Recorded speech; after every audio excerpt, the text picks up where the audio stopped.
Every day, there's something moving the market. A headline, a company update, an economic shift, and sometimes a story that shocks investors. Hi, I'm Jeri Alfonso from Unicapital Research Team, and welcome to Unicapital Market Sense, where we bring together fresh updates when it comes to insights, perspectives, and conversations that help make sense of the market. We'll talk to analysts, business leaders, economists about market developments and help you become a more informed investors. Once again, this is Unicapital Market Sense, and let's get into it. So today, we'll discuss the controversy surrounding Pax Silica and what it says about mining, environmental concerns, and economic development. So here with us is Mr. Peter Garnace. He's an analyst covering telco, power, water, and mining companies. Hi, Peter, and welcome to the show. Hi, Jeri. Thanks for having me. So, there are lots of opinions surrounding Pax Silica. So, do you think, as a mining and power and telco and water analyst, do you think this is a net positive for the Philippines or not? Well, yeah, I think we have to talk about two sides of the same coin, right? There will be positives and then the negatives, the pros and the cons on having Pax Silica in the country. So on the one hand, the positives for Pax Silica would be an increase in terms of jobs, in terms of leveling up our manufacturing for the ore products that we produce or we mine in the country. And also, I think in terms of the sectors, let's say, for example, for the power sector, so Pax Silica would create, a baseload demand, and it will drive demand for electricity. The same with water. It will also drive demand for water, and even for data centers, for semiconductor manufacturing facilities. But on the other hand, there's the cons of having Pax Silica in the country. I think some environmentalists are saying that the Pax Silica would degrade the environment in those areas, since it is going to require a lot of land to be able to host Pax Silica. Right. So I think it has to be a balance of both. We have to balance, economic development with environmental, sustainability. So I think the government needs to do probably a cost-benefit analysis on, is it really worth it? Is the trade-off really worth it in terms of hosting Pax Silica in the country? Right. So when it comes to the electricity side, Right. do you think with the requirement or with the electricity requirement rather of Pax Silica, Right. do you think the Philippines can accommodate that, or do you think consumers would suffer in the long run because of the framework of this Pax Silica?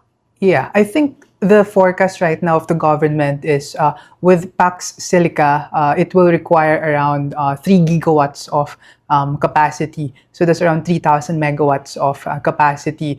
And actually, if we compare it to the other regions in the country, so that's around equivalent or comparable to the Visayas grid. So it's almost the same in terms of capacity or peak demand. So that's how huge the demand of Pax Silica is. I think the question is, do we have enough? Do we have enough capacity to cater that huge demand? So I think it poses a challenge, but at the same time, opportunity for the Philippines. Especially, we are an emerging country. We can grow the capacity of our renewables, of our power plants in the country. So I think it's an opportunity for power companies to be able to cater that big demand. Now let's touch on the water sector. With the capacity that it requires, do you think the Philippines have enough water capacity for the Pax Silica?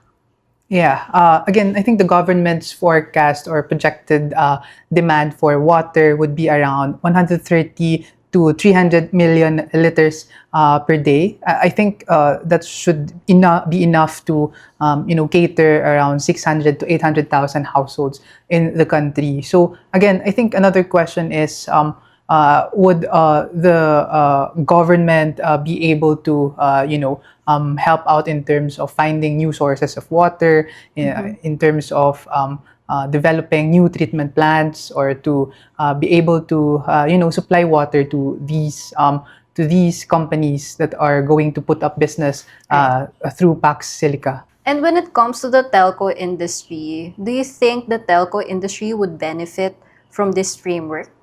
I think from the recent pronouncements on Pax Silica, I think they are going to build, data centers, AI hubs. So I think this would create demand for data centers. So in the country, our telco companies have data center segments or businesses. Let's say, for example, you have their PLDT with Vitro. Its data center segment. So definitely, if we host Pax Silica in the country, they will require cloud computing, right, connectivity. So this will benefit, the likes of PLDT, Globe, and also Converge. So I think it's going to be beneficial in terms of, creating that demand for a data centers in the country. And I think recently the government has also released policy in terms of data sovereignty, meaning the government data should be hosted in the country. So that essentially would create a demand for data centers in the country, since government data should be located here in the Philippines. And when it comes to the mining sector, how significant would the advantage would be for the Philippines when it comes to the Pax Silica? Well, I think the direct beneficiaries really of Pax Silica would be the mining companies, given that Pax Silica is actually more of like a consortium of countries that are trying to maybe create a solid supply chain of minerals to be able to cater the demand for semiconductors, for AI, and also data centers. And I think with the Philippines being a highly mineralized country, we are in the best position really to to benefit from this, given we are the second largest producer of nickel. So we export nickel, or we don't export it at a finished product, for instance. So it is a less value product that we are exporting. But with Pax Silica, with companies coming in that would require nickel processing, so we can already process nickel in the country, and at the same time we are able to elevate in the assembly line. We are able to have more of like a quality service or manufacturing industry in the Philippines, and that would increase the value of the export that we deliver around the world. So for my last question, Peter, for investors who are monitoring this development, which companies should they look at? Right.